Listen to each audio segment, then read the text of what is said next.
Ladies and gentlemen, I want to talk to you about a concept that has the power to protect your peace, restore your dignity, and recalibrate your boundaries. In 2025, as you step boldly into your next chapter, there is a simple but profound mantra I want you to carry. Don't react, cut them off silently. Now, I'm not talking about living in bitterness or isolation. No, this is about choosing courage over comfort, boundaries over resentment, and intentionality over drama. Silence isn't weakness, it's wisdom. It's saying, I value my energy so deeply that I refuse to waste it where it's not honored. Let me tell you something powerful. Your energy is the most valuable resource you have. It's not your time, not your money, because without energy, you can't maximize either of those things. Your energy is what drives your decisions, fuels your goals, and sustains your relationships. Yet so often we give it away so freely to people who drain it, to situations that deplete it, and to conflicts that don't deserve it. In 2025, I want you to commit to seeing your energy as sacred. Imagine it as a currency limited, precious, and non-renewable in the short term. Would you walk into a store and throw money at things you don't need? Would you hand your savings to someone who disrespects its value? Of course not. So why do we do that with our energy?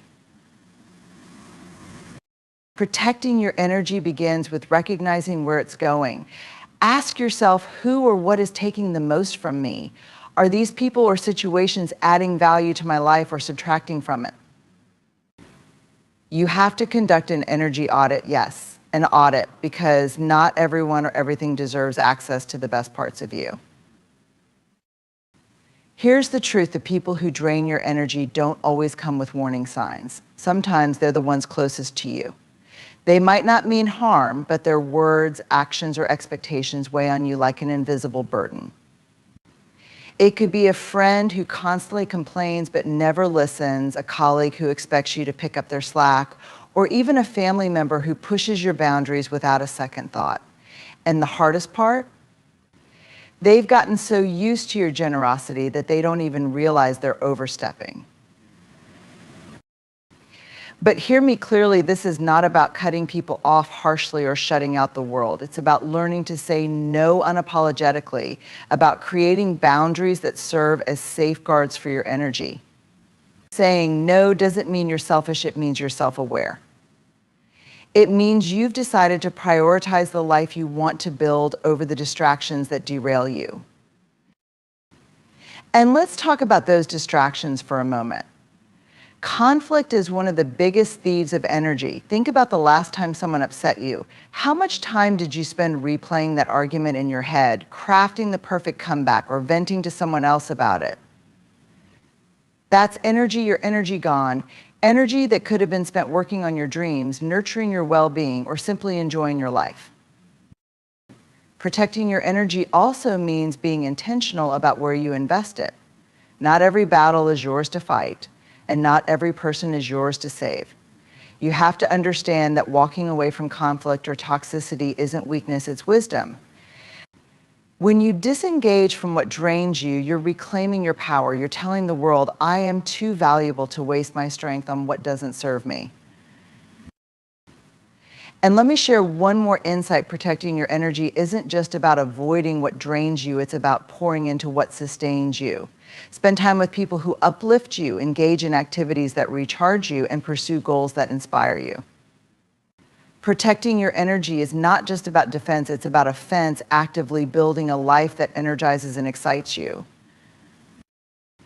In 2025, make this your mantra: my energy is my responsibility. It's not anyone else's job to protect it, it's yours.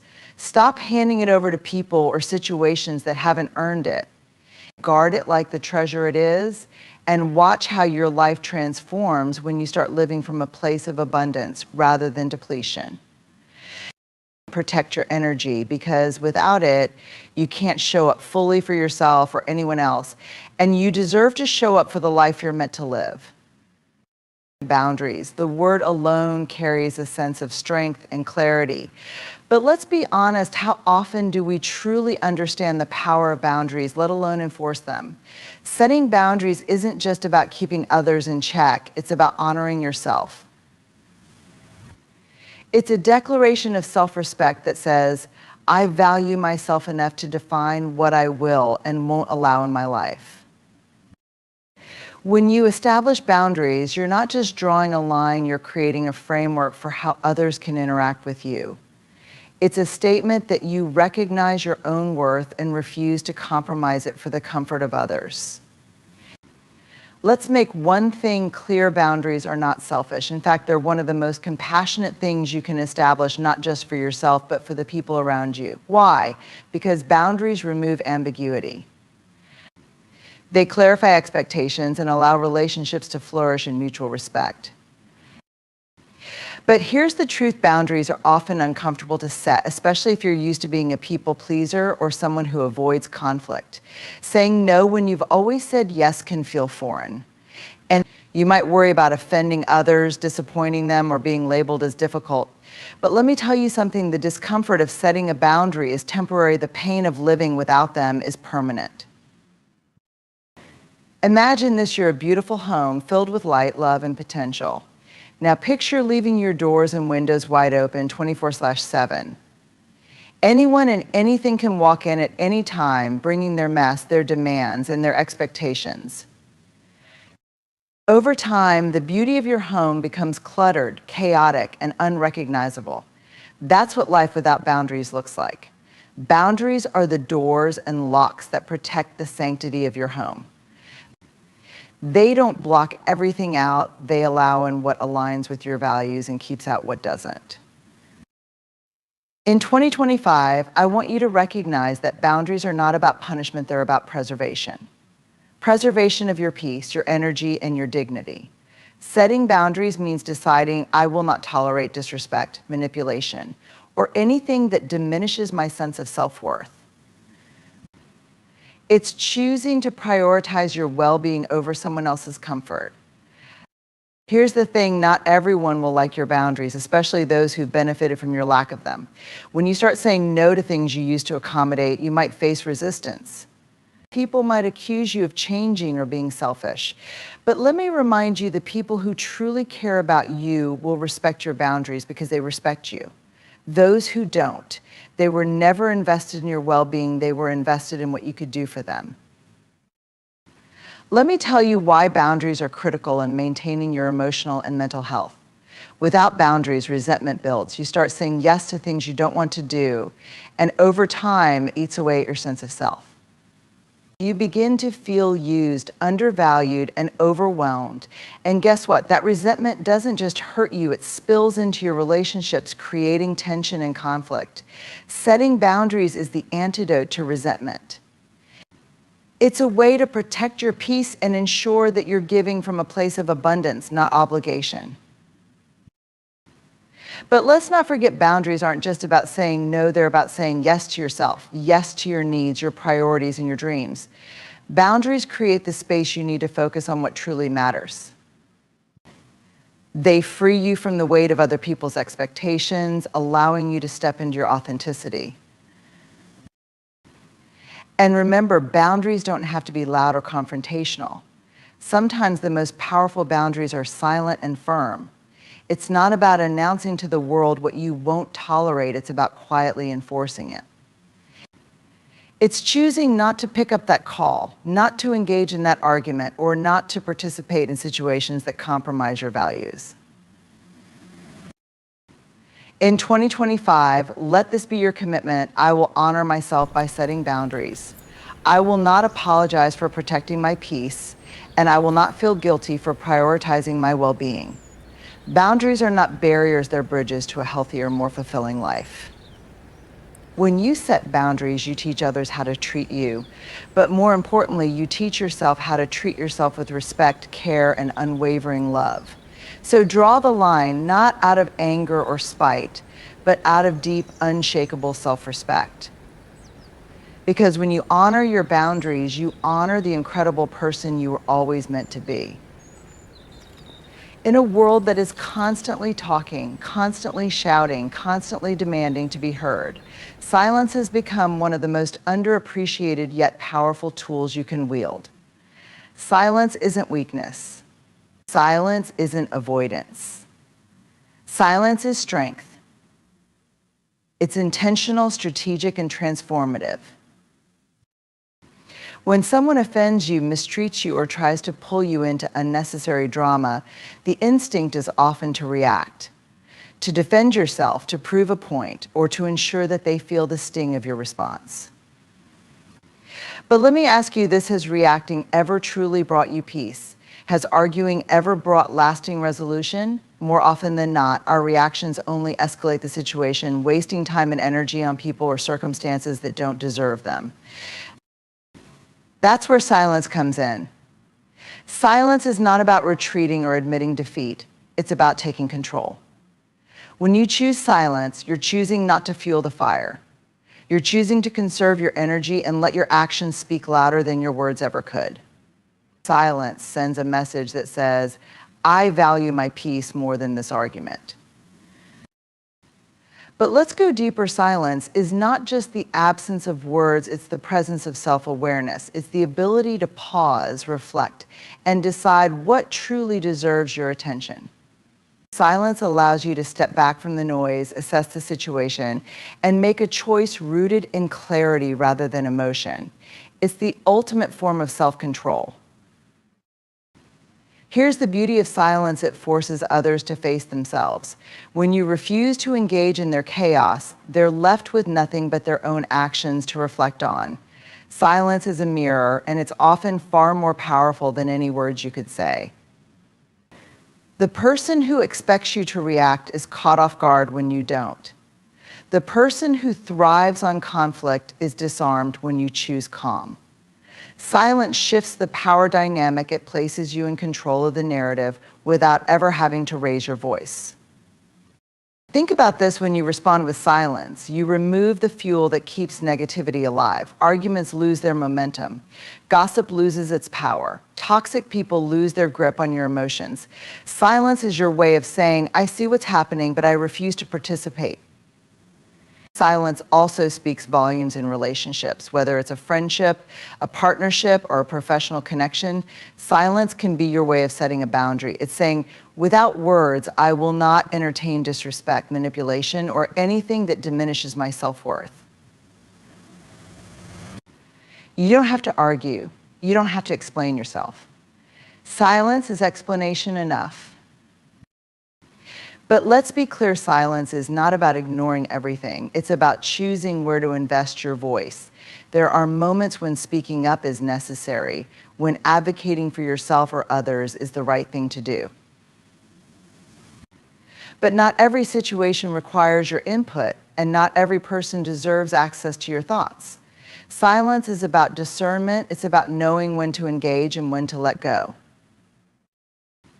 And let's talk about the internal power of silence. When you choose silence, you give yourself the gift of stillness. You allow your mind to rest, your emotions to settle, and your spirit to recharge. Silence is where clarity is born. It's where you reconnect with your inner voice, the voice that knows who you are and what you stand for. In 2025, I want you to embrace the strength of silence. Let your silence become your statement. Let it protect your peace, preserve your dignity, and remind others that you're not someone who can be easily swayed or provoked. Remember, silence isn't passive, it's powerful. It's active resistance to negativity. It's a choice to rise above rather than sink to the level of chaos. Silence is your declaration that you refuse to let external noise dictate your internal state. So when faced with conflict, drama, or toxic people, choose silence, not because you're afraid, but because you're strong. Not because you don't have words, but because you know the power of withholding them. Let your silence speak louder than anything you could ever say. Because in silence there is wisdom, in silence there is strength, and in silence there is peace. There's a common misconception about cutting someone off, and it's rooted in fear, guilt, and misunderstanding. Many people believe that to distance yourself from someone means you're holding a grudge or harboring hatred. But let me set the record straight today. Cutting someone off isn't an act of hate, it's an act of healing. It's not about punishing them, it's about protecting yourself. We need to understand that some connections are like open wounds. They hurt, they fester, and they prevent you from fully thriving. When you recognize that a relationship, whether it's a friendship, a family tie, or even a romantic bond, is consistently draining your spirit, it's time to evaluate its place in your life. Cutting off toxic or unhealthy relationships isn't about animosity, it's about acknowledging that some people or dynamics are not compatible with your growth, peace, or purpose. When you choose to cut someone off, it doesn't mean you wish them harm. On the contrary, it often means you're mature enough to wish them well, but from a distance. You're saying, I love myself enough to step away from what's hurting me. Cutting someone off is not rejection, it's redirection. It's redirecting your energy toward healing, toward positivity, and toward building the life you deserve.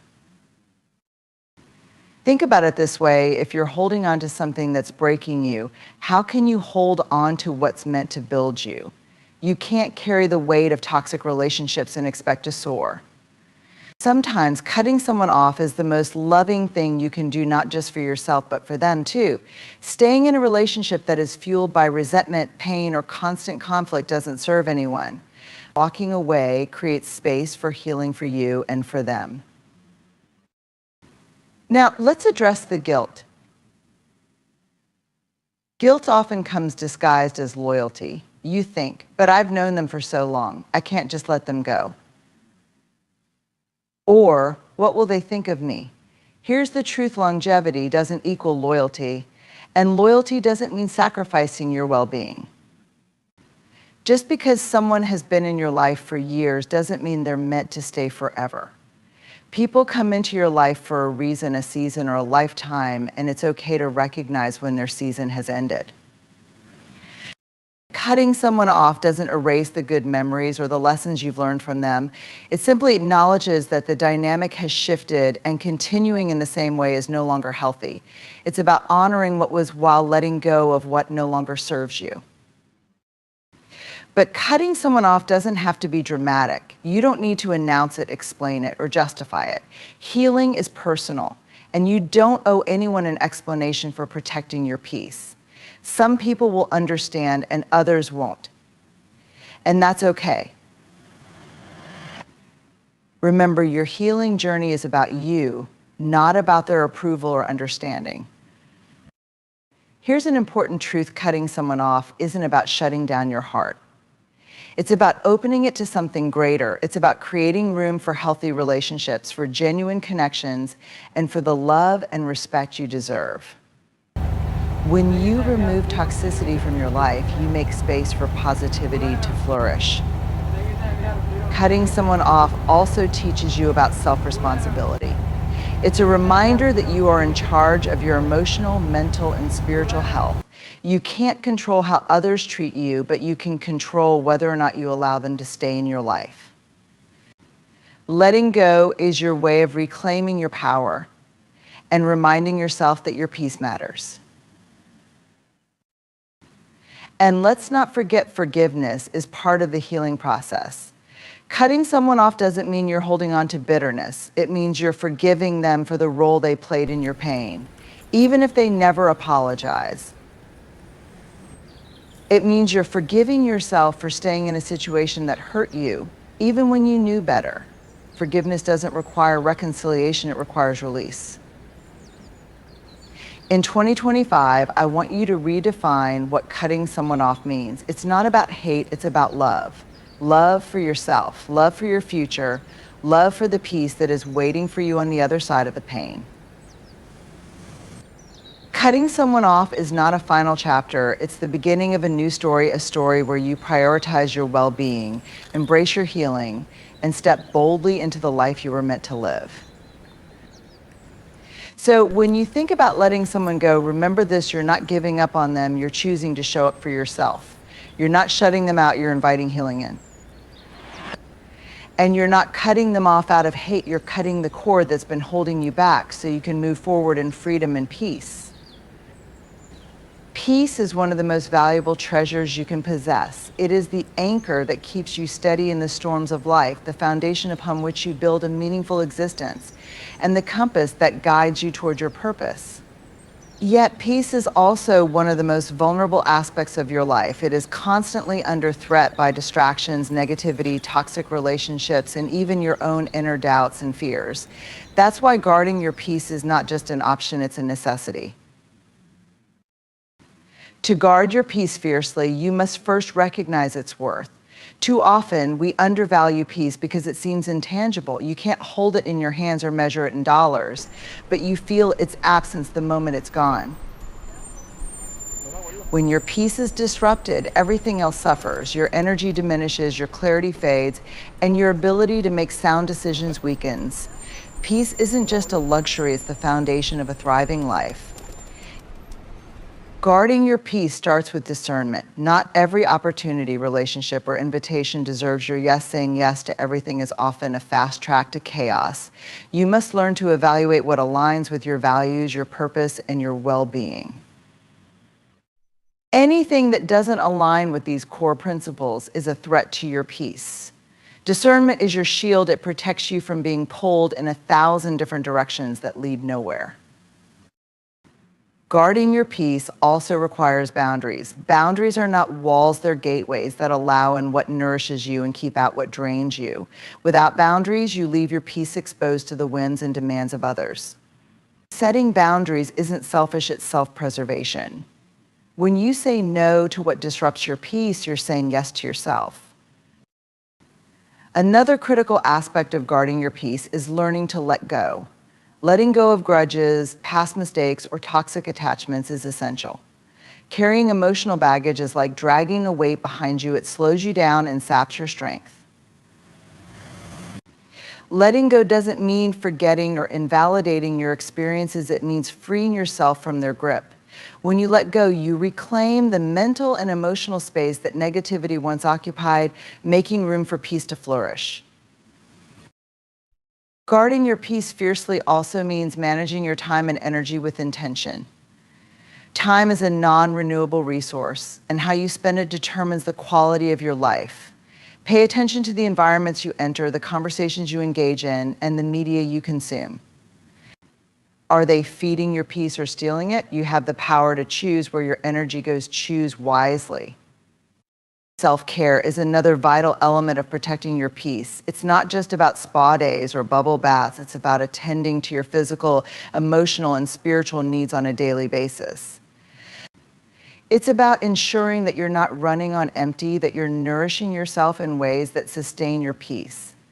Self-care is not indulgence, it's an investment in your resilience. Lastly, guarding your peace involves mastering the art of detachment. Detachment doesn't mean you don't care, it means you refuse to let external circumstances control your internal state.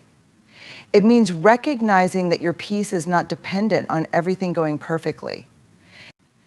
Detachment allows you to remain calm in the face of chaos, grounded in the midst of uncertainty, and centered even when the world around you is anything but. In 2025, let us step into a higher level of self-awareness and self-respect. Refuse to react to negativity, distractions, or toxic relationships. Protect your energy fiercely, set boundaries that honor your worth, and embrace the silence that speaks volumes. Understand that cutting someone off is not an act of hate, but an act of healing, a declaration that your peace and purpose matter. Guard your peace as the priceless treasure it is, for it is the foundation of a fulfilled life. Walk away from what no longer serves you and walk boldly toward a life of clarity, purpose, and freedom.